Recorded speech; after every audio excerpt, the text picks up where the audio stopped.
Hello everyone. आज की कहानी है सास का करिश्माई जवाब।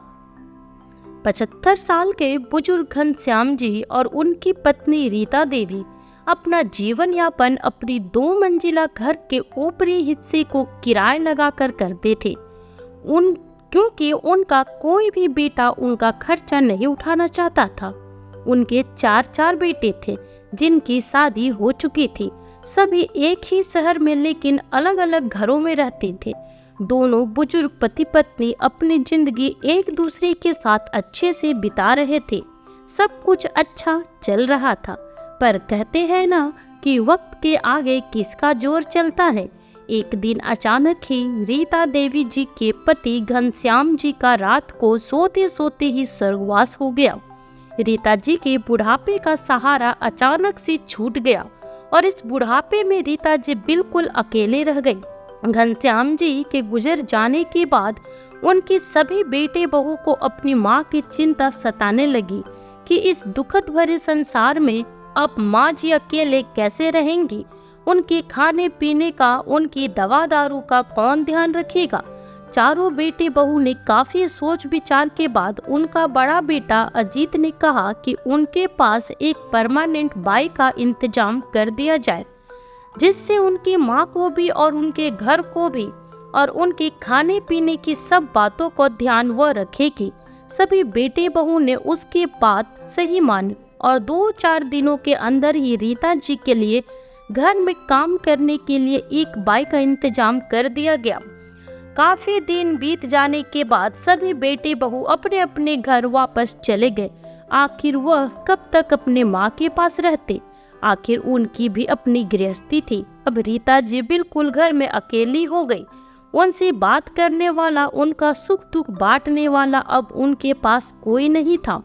बाई भी अपना काम करती और अपने में मस्त रहती। वैसे भी उसे तो उनके खाने पीने का ध्यान रखने के लिए रखा गया था, न कि उनके माता जी का सुख दुख बांटने के लिए। घनश्याम जी के जाने के बाद शुरू में तो रीता जी से रिश्तेदार मिलने आते रहते थे, पर अब रीता जी के पास कोई नहीं आता। रीता जी भी अपनी परिस्थितियों से ऊब गई थी। उन्होंने बाहर आना जाना बंद कर दिया था। पति के जाने के बाद उन्हें इतना सदमा लगा कि अब वह न किसी से बात करती थी और न ही किसी के पास जाती थी। बस कभी कभार किसी का फोन आ जाता तो उनसे बात कर लेती थी। रीता जी के ऐसे ही दिन गुजर रहे थे। बाहर से उन्हें देखने पर यही महसूस होता कि वह अपनी दुनिया में बहुत खुश है, पर हकीकत उसके विपरीत था। रीता जी की तबीयत अब अकेले रहते रहते बहुत खराब रहने लगी थी। वे इतने बीमार रहने लगे कि उनके बिस्तर पकड़ने की नौबत आ गई, क्योंकि उनके पास बात करने वाला और सुख दुख बांटने वाला कोई नहीं था। और इस बात से वह मन ही मन घटते जा रही थी। रीता जी के बेटे बहू को जब उनके बीमार होने की खबर मिली तो वो चारों बेटे बहू अपने माँ से मिलने चले आए और अपने बीमार माँ को देखकर उन्हें समझ नहीं आ रहा था कि अब वो क्या करे, कैसे उनका ख्याल रखे। सभी को अपनी अपनी गृहस्थी का ख्याल था, तो कोई भी हमेशा के लिए अपने माँ के पास नहीं रह सकता था, पर कुछ न कुछ तो रास्ता निकालना था।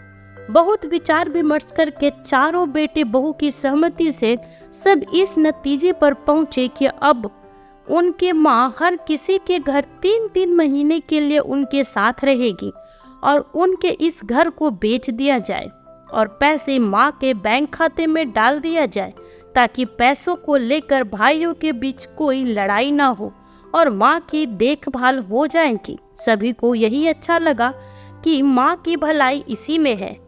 वह हम सब के साथ रहेगी, जिससे वह खुश रहेगी और जल्दी ही ठीक हो जाएगी। घर को बेचने वाली बात रीता जी को बताई गई तो यह सुनकर उनको बहुत दुख हुआ, क्योंकि उस घर में उन्होंने अपनी पूरी जिंदगी बिताई थी। इसलिए उस घर को हमेशा के लिए छोड़कर जाना उन्हें अच्छा नहीं लग रहा था।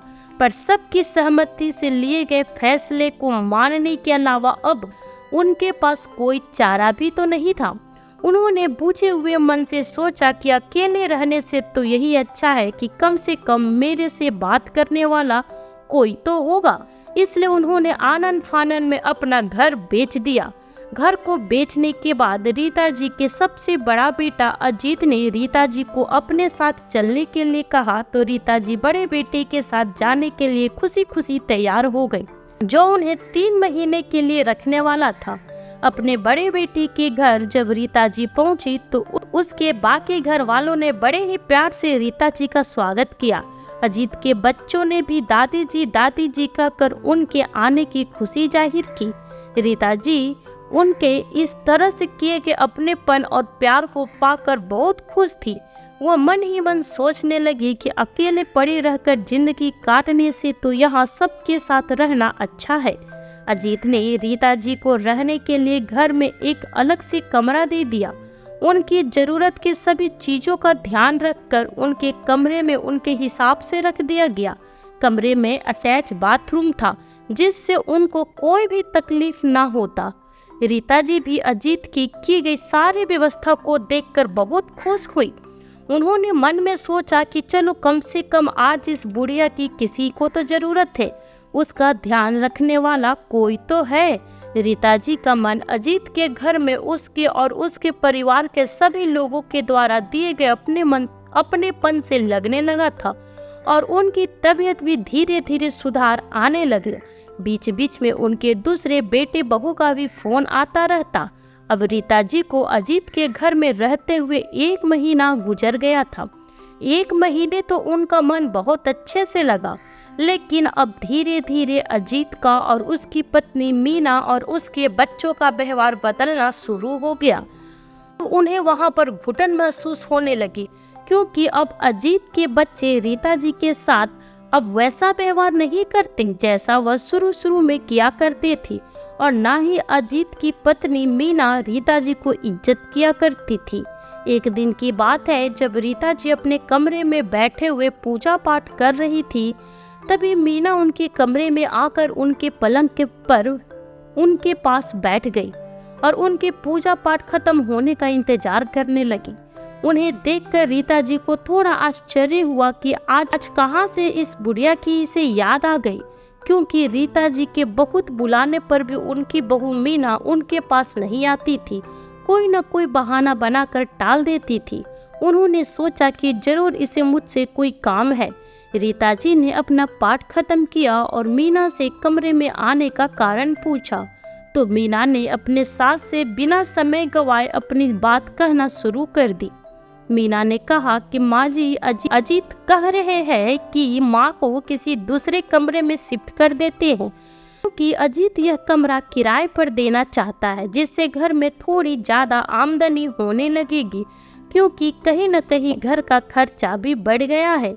मीना की यह बात सुनकर रीता जी के दिल को जोर से धक्का लगा, क्योंकि रीता जी अच्छे से जानती थी कि उस घर में कोई भी ऐसा कमरा नहीं है जिसमें उन्हें शिफ्ट किया जाए।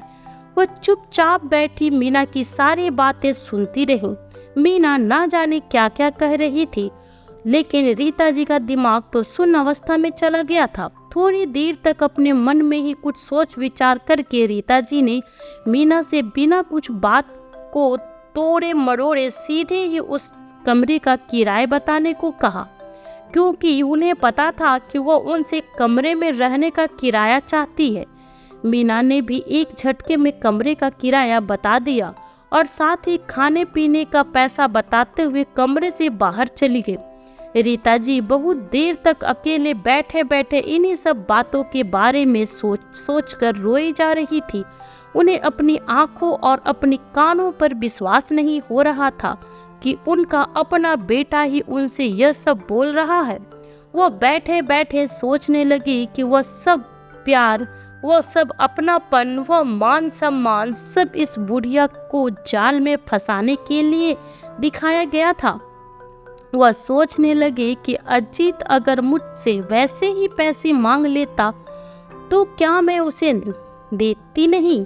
अगर वह मेरा बेटा है तो मैं उसको 2 गुना देती, पर इस तरह से खाने के पैसे और किराया मांगकर अजीत ने रीता जी का बहुत दिल दुखाया। क्या यही दिन दिखाने के लिए वह अपने माँ को अपने साथ लाया था? बातें रीता जी के दिमाग में घूम रही थी। आज उन्हें अपने पति घनश्याम जी की बहुत याद आ रही थी। जैसे तैसे आज रीता जी को अजीत के घर पर रहते हुए 3 महीने बीत गए। रीता जी का मन अब अजीत और मीना की तरफ से बुरी तरह से बुझ गया था। वो जल्दी से जल्दी उसके घर से निकल जाना चाहती थी, क्योंकि उन्हें इस घर में 3 महीने किसी न किसी बहाने से अच्छी तरह से लूटा गया था। कभी कुछ मांगकर तो कभी कोई दुखड़ा रोकर तो कभी बच्चों के नाम पर। रीता जी को इस घर में पूरी तरह से एटीएम की तरह इस्तेमाल किया जा रहा था। रीता जी को अपने खर्च किए गए पैसों का दुख नहीं था, बल्कि उन्हें दुख तो इस बात का था, इस घर में उन्हें अजीत की माँ की हैसियत से नहीं बल्कि किसी किराएदार की तरह से रखा गया था। उस घर में अब उनका इतना दम घुटने लगा था कि उन्होंने अपने दूसरे बेटे सुजीत को जल्दी से वहां से ले जाने को कहा। रीता जी के फोन करते ही सुजीत और उसकी पत्नी सावी उन्हें लेने के लिए अजीत के घर पहुंच गए। वैसे भी अब रीता जी को अजीत के घर पर रहते हुए 3 महीने बीत चुके थे, तो अब नंबर के हिसाब से रखने की बारी सुजीत की थी। अब वे सुजीत के साथ जाने के लिए खुशी खुशी तैयार बैठी थी। वे सोच रही थी कि कैसे भी करके इस घुटन भरी जिंदगी से तो छुटकारा मिले, और वहां पर रहूंगी तो कभी कभार कोई ना कोई रिश्तेदार या जान पहचान वालों से भी मिलना होगा, क्योंकि सुजीत का फ्लैट रीता जी के घर से 2 किलोमीटर की दूरी पर ही था। सुजीत बड़े ही प्यार से अपनी माँ को अपने घर ले गया। रीता जी के घर पहुंचते ही उनके दोनों बेटे दादी जी के आगे पीछे घूमने लगे। दोनों ही दादी जी के घर आने से बहुत खुश थे। सुजीत ने भी अजीत की तरह अपने माँ के लिए अलग से कमरे की पूरी सुविधा कर दी थी, पर कहते हैं ना, दूध का जला छाछ भी फूक फूक कर पीता है। इसलिए रीता जी ने उस कमरे का किराया पूछा कि बेटा मुझे पहले ही बता देना कि खाने पीने और इस कमरे का कितना खर्चा आएगा, जिससे बाद में किसी को कोई तकलीफ ना हो। सुजीत ने रीता जी को हैरानी से देखते हुए कहा, माँ आप यह कैसी बातें कर रही हो? क्या मैं आपसे यहाँ रहने और खाने पीने का पैसा लूँगा? तुम मेरी माँ हो, कोई गैर नहीं, और आप यहाँ पर पूरी मान सम्मान के साथ अपना हक समझ कर रहिए। और माँ, आप यह सोच भी कैसे सकती है कि मैं आपसे पैसे ले सकता हूँ? मैं तो क्या, कोई भी बेटा अपने माँ बाप से उनके यहाँ रहने या खाने पीने का पैसा नहीं लेगा। उनके इस बात को सुनकर रीता जी थोड़ा मुस्कुराई और मुस्कुराते हुए सुजीत से कहने लगी, किसने कहा कि ऐसा नहीं होता? बेटा, मेरे साथ तो ऐसा एक बेटे ने किया है। सुजीत को कुछ समझ नहीं आया। उसने रीता जी से साफ साफ सब कुछ बताने के लिए कहा, तो रीता जी ने जो कुछ भी अपने बड़े बेटे अजीत के घर सहा था, वह सब कुछ जो उनके साथ घटा, सारी बातें उन्होंने सुजीत को बताई कि किस तरीके का व्यवहार उनके साथ वहां पर किया जाता था। ये सारी बातें बताते हुए रीता जी के आंखों से आंसू बहने लगे। वो बहुत दुखी हो गए, क्योंकि वो अपने सपने में भी कभी ऐसा नहीं सोच सकती थी कि उनके अपने बेटे उनके साथ ऐसा करेंगे। उनकी कही गई बातों पर सुजीत को विश्वास नहीं हो रहा था। वह समझ नहीं पा रहा था कि अजीत भैया ऐसा कर सकते हैं। सुजीत ने अपने भाई अजीत से बात करने के बारे में सोचा कि अजीत ने ऐसा क्यों किया, पर रीता जी ने उसे रोक दिया कि बेकार में बातों को आगे बढ़ाने से क्या फायदा है।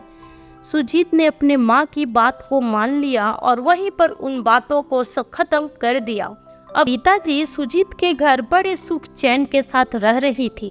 उन्हें वहाँ किसी प्रकार की कोई कमी नहीं थी और ना ही किसी से कोई शिकायत थी। सुजीत के घर पर उनके जरूरत का पूरा ध्यान रखा जाता था। अब धीरे धीरे रीता जी अजीत और मीना की कड़वी बातों को भी सुजीत और सावी के प्यार और सम्मान से भूलते जा रही थी। अब उन्हें किसी से कोई शिकायत नहीं था और न ही कोई गिला शिकवा था। सुजीत के घर पर उन्हें रहते हुए पूरे 3 महीने होने वाले थे। सुजीत के घर से जाने के 2 दिन पहले ही सुजीत अपनी माँ के कमरे में उनके पास आकर बैठ गया, क्योंकि वह उनके साथ कुछ समय बिताना चाहता था। सुजीत ने उनके साथ बैठकर नई पुरानी बहुत सारी बातें की। सुजीत का ऐसा व्यवहार देखकर रीता जी बहुत खुश हो गई। उन्होंने अपने बेटे को सीने से लगाकर उसको बहुत सारा आशीर्वाद दिया। उनके आंखों से आंसू बहने लगे। तभी थोड़ी देर बाद सुजीत की पत्नी सावी भी उसी कमरे में आ गई, जहां पर दोनों माँ बेटे बातें कर रहे थे। सावी के हाथ में एक डायरी थी, जो कमरे में आते ही उसने सुजीत के हाथ में पकड़ा दी। सुजीत ने उस डायरी को लेकर रीता जी को पढ़ने के लिए दे दिया। रीता जी बड़े ही आश्चर्य से उस डायरी को देखने लगी। उन्हें समझ नहीं आ रहा था कि वह डायरी उन्हें क्यों दी गई है। उन्होंने डायरी को हाथ में लेकर सुजीत से पूछा, बेटा इसमें क्या है और वह उन्हें क्यों दी गई है? सुजीत ने अपनी माँ को उसे पढ़ने के लिए कहा। रीता जी ने डायरी को पढ़ने के लिए पन्ने पलटे और एक एक करके उसे पढ़ने लगी। उन्हें पढ़ते ही रीता जी के आंखें खुली की खुली रह गई। वो कभी डायरी को देखती तो कभी सुजीत और सावी को देखती। डायरी को पढ़ते हुए एक जरत सी हो गई। उन्हें गहरा सदमा पहुंचा। उन्हें समझ नहीं आ रहा था कि यह सब कैसे और क्यों हुआ। उन्हें इतना सम्मान देने वाली बहू, इतना प्यार करने वाला बेटा ऐसा कैसे कर सकते हैं। उस डायरी में रीता जी जब से उनके घर में रहने आए थे तब से अब तक का किया हुआ सारे खर्च का एक एक हिसाब लिखा हुआ था। एक एक पैसे का हिसाब था उस डायरी में। उनके कमरे की पूरी सुविधाएं, उनके कमरे की बिजली का बिल, उन्हें घुमाने फिराने का पर किया गया खर्चा, आने जाने में पेट्रोल या टिकट का खर्चा, फल सब्जी और न जाने क्या क्या, उन सभी का एक एक हिसाब लिखा हुआ था। रीता जी ने कब और कहां उन्होंने कितना खर्चा किया, सब कुछ तारीख और समय सहित लिखा हुआ था। यह सब पढ़कर रीता जी को बहुत दुख हुआ। वह समझ नहीं पा रही थी कि उनके साथ ऐसा क्यों हो रहा है। इन सब को बूढ़ी माँ से और क्या चाहिए। वो अपने आप को और अपने कर्मों को कोस रही थी। रीता जी के आंखों से थर थर आंसू बहने लगे। अपने आंखों को पोंछते हुए उन्होंने सुजीत से कहा कि बेटा, मैं तो समझ रही थी कि यह सब प्यार अपनापन सब इस बूढ़ी माँ के लिए है, पर मैं गलत थी बेटा। यह सब माँ के लिए नहीं, उनके पैसों के लिए था। वह रोते रोते अपने संस्कारों को कोस रही थी। उन्होंने कहा कि शायद मेरी ही परवरिश में कुछ कमी रही होगी, नहीं तो मुझे ऐसे धोखे में धक्के खाने नहीं पड़ते। तभी सावी ने बड़े ही इतराते हुए कहा, माँ जी, इसमें इतना रोने वाली कौन सी बात है। जब आप बड़े भैया को इतना कुछ दे सकती है तो मैंने भी तो वही मांगा है जो आप पर मैंने खर्चा किया है। जब आप बड़े भैया जी का घर भर रही थी तब तो आपको बुरा नहीं लगा। आज मैंने जरा सा कुछ मांग लिया तो आपको इतना बुरा क्यों लग रहा है। घर बिक्री कर उसके सारे पैसे तो हमने आपके ही खाते में डलवा दिए हैं। उन पैसों पर हर महीने बैंक से ब्याज मिलता है, तो आपको इस उम्र में पैसों की इतनी जरूरत है भी नहीं। और अगर आप अकेले रहती माँ जी तो अपने ऊपर ये सब खर्चे करती ही ना। अब जब हमने वो सब खर्चे किए हैं तो उनके पैसे हमें दे दीजिए माँ जी। थोड़ा आप हमें दे देंगे तो कौन सा आप गरीब हो जाएंगी। अपनी बहू के मुंह से ऐसी बातें सुनकर रीता जी को बहुत झटका सा लगा। वह सोचने लगी कि कभी भी इसने जाहिर नहीं होने दिया कि इस बेटे बहू के मन में इतना जहर है। रीता जी अब कुछ भी समझने की स्थिति में नहीं थी। वह अब सोचने समझने की शक्ति खो चुकी थी। उनके मन में एक के बाद एक जख्म बनते जा रहे थे। तभी सुजीत और सावी रीता जी के हाथ में चीख पे पकड़ाकर कमरे से बाहर चले गए। आज फिर रीता जी अपने पति घनश्याम जी को बहुत याद कर रही थी कि काश आप मुझे अकेला छोड़कर नहीं जाते तो मुझे यूं दर दर की ठोकरें नहीं खानी पड़ती। खैर, गलती तो मुझसे भी बड़ी हो गई जो मैं इन सब बेटी बहुओं की बातों में आकर अपना वर्षों पुराना मकान बेच दिया। रीता जी का मन सभी बेटों पर से हट गया था। अब वो किसी के पास नहीं जाना चाहती थी, क्योंकि वो समझ गई थी कि किसी को भी अपनी माँ की जरूरत नहीं है। सभी को माँ के हर महीने आ रही ब्याज चाहिए। सभी को उनके पैसे दिखाई दे रहे हैं। सभी के आपस में होड़ है कि कौन किससे ज्यादा हड़प ले। और उनकी बूढ़ी माँ जिए या मरे उससे किसी को कोई मतलब नहीं है। रीता जी सोच रही थी कि अजीत के घर धोखा खाने के बाद भी मैंने उसे माफ कर दिया था, वो भी सुजीत के दिए गए अपनेपन और प्यार की वजह से। उन्हें लगा था कि उनकी बेटी में कोई कमी नहीं होगी, वो तो जरूर बहू के दबाव में आकर उसने यह सब किया होगा। पर आज सुजीत ने भी उन्हें ऐसे जाल में फंसा दिया जहां से तो वह न निकल पा रही थी और न ही उगल पा रही थी। इतने सब होने के बाद उनके पास अब कोई रास्ता नहीं था कि अब वह कहाँ जाए, क्या करे। वह सोचने लगी कि अब तो यह जीवन किसी काम का नहीं है, उनके किसी को भी जरूरत नहीं है। यह सब सोचते हुए उन्होंने उस चेक पर साइन कर दिए और सोचने लगे कि किसी ने सच ही कहा है कि माँ बाप कितने ही बच्चों को एक कमरे में बड़े अच्छे से पाल लेते हैं, पर इतने सारे बच्चे मिलकर भी अपने माँ बाप को नहीं रख सकते। अब रीता जी बहुत परेशान हो गई। वह रोज रोज के दिखावे और अपने ही माँ के साथ की गई चालबाजियों से थक चुकी थी। वह अपने लिए एक ऐसी जगह तलाशना चाहती थी जहाँ पर वह अपने जीवन के बचे हुए कुछ पल और बुढ़ापा सुख चैन के साथ गुजार सके, जहाँ पर ना किसी की चिक हो और ना ही किसी की कोई चालबाजियाँ। उनके इस अकेलेपन और उदासी से उनके बेटे बहू को कोई लेना देना नहीं था। तभी उन्होंने अपने एक करीबी रिश्तेदार को फोन लगाया और उन्होंने अपनी सारी तकलीफों के बारे में बताया।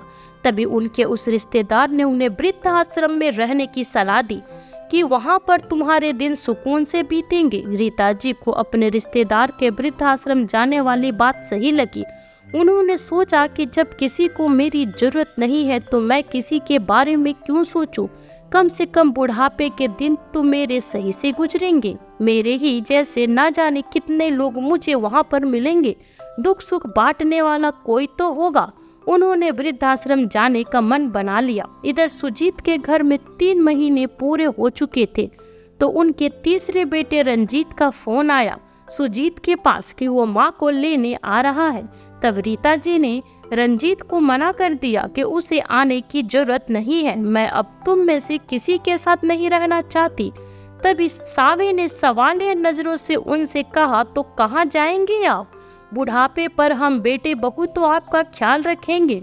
अब 3 महीने आप रंजीत के घर फिर मंजीत के घर रहेंगे, इसी तरह हम सब मिलकर आपका ख्याल रखेंगे। रीता जी लगभग गुस्सा होते हुए बोली, मैंने कहा ना मुझे किसी के साथ नहीं रहना, मैं वृद्धाश्रम जा रही हूँ। वृद्धाश्रम की बातें सुनते ही सुजीत ने अपने सभी भाइयों को फोन कर दिया कि माँ वृद्धाश्रम जाने की बात कर रही है। सुजीत का फोन आते ही अजीत, रंजीत, मंजीत सभी अपनी अपनी पत्नियों के साथ सुजीत के घर पहुँच गए। सुजीत के घर पहुंचते ही रीता जी का तीसरा बेटा, जिसकी अभी बारी थी माँ को रखने की, उसने तुरंत ही अपनी माँ का हाथ पकड़ा और कहा, माँ आप मेरे साथ चलिए, मैं आपका पूरा ख्याल रखूंगा। रंजीत की पत्नी शोभा भी माँ जी कर रीता जी को मनाने की कोशिश की, लेकिन रीता जी टस से मस्तक नहीं हुई। तब तक उनकी तीसरी बहू ने कहा, माँ जी आखिर क्या बात है, आप वृद्धाश्रम जाने की जिद क्यों कर रही है? हम चारों बेटे बहू आपका ख्याल रखने को तैयार है। फिर भी अरे माँ जी, कितने बुजुर्गों के बेटे बहू तो उनको घर से धक्के मार कर निकाल देते हैं, उन बुजुर्गों को दर दर की ठोकरी खाने पड़ती है। वैसे औलाद से तो हम सभी अच्छे हैं। अपने बहू की बातें सुन रीता जी ने कहा, ठीक है बेटा, तुम सब यही चाहते हो कि मैं वृद्धाश्रम नहीं जाऊं तो मैं नहीं जाऊंगी, लेकिन मैं तुम चारों के साथ एक ही शर्त पर रहूंगी कि तुम में से कोई भी अब मुझसे एक भी पैसा नहीं मांगेगा, किसी भी बहाने से नहीं। मेरे खाने पीने रहने का सारा खर्चा तुम सब खुद ही उठाओगे, तभी मैं तुम लोगों के साथ रहूंगी। अब बोलो रंजीत, क्या इस शर्त के साथ तुम मुझे अपने साथ लेकर चलने को तैयार हो? तभी सबसे छोटे बेटे मंजीत की पत्नी मैना ने कहा, वाह माँ जी, अब जब आपकी हमारे साथ रहने की बारी आई तो आपने शर्त रख दी। दोनों बड़े भैया जी का तो आपने घर भर दिया, हमें देने की बारी आई तो आप वृद्धाश्रम जाने लगी। आखिर बुढ़ापे में आप इतने पैसे का क्या करेंगी? मंजीत ने भी कहा, हाँ माँ, मैं ना सही कह रही है। अपने बेटे बहू की बातें सुन रीता जी ने कहा, इसका तो यही मतलब है कि तुम सबको माँ से नहीं, मेरे हर महीने बैंक से आने वाले ब्याज से प्यार है। सिर्फ उन्हीं पैसों के कारण तुम सब मुझे अपने साथ रखना चाहते हो। शुरुआत में अच्छे बनते हो, फिर मुझे रखने खिलाने का बिल पकड़ा देते हो। क्या ऐसे होते हैं बेटी जो अपने माता पिता से उनको खिलाने का पैसा लेते हैं? अरे कोई बात करने वाला भी नहीं होता मेरे पास, बस खाना दे दिया, बात खत्म। एक किराएदार की तरह अपने बेटे बहू के घर में रहने से अच्छा है मैं वृद्धाश्रम में जाकर रहूं, तो ज्यादा सुख और शांति से रहूंगी। कम से कम मेरी उम्र के लोग मुझसे बात करने को मिल जाएंगे, सुख दुख बांटने के लिए साथी मिल जाएंगे। तुम लोगों की तरह कोई प्यार देकर धोखा तो नहीं देगा। और रही बात पैसों की, तो यह सच है कि इस बुढ़ापे में मुझे इतने पैसों की क्या जरूरत है। ये पैसे तो मैं तुम सबको दे देती, लेकिन अब नहीं। ये पैसे मेरे हैं, ये सारे पैसे मैं वृद्धाश्रम वालों को दे दूंगी और अपना बाकी का बचा हुआ सारा जीवन वही काट लूंगी। तुम लोगों को मेरी चिंता करने की कोई आवश्यकता नहीं है।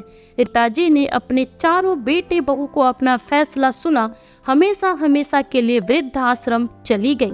रीता जी के घर से निकलते हैं रंजीत और मंजीत ने माँ के ऐसा फैसला लेने का जिम्मेदार अजीत और सुजीत को बताते हुए उनसे झगड़ा शुरू कर दिया। चारों भाई एक दूसरे को गलत बताकर आपस में ही लड़ पड़े। तो दोस्तों, कैसी लगी आपको आज की कहानी? कमेंट करके जरूर बताइएगा। साथ ही लाइक एंड शेयर करना बिल्कुल न भूलें। फिर मिलती हूँ आपसे न्यू वीडियो में एक नई कहानी के साथ। तब तक अपना ख्याल रखें और स्वस्थ रहें। Bye bye.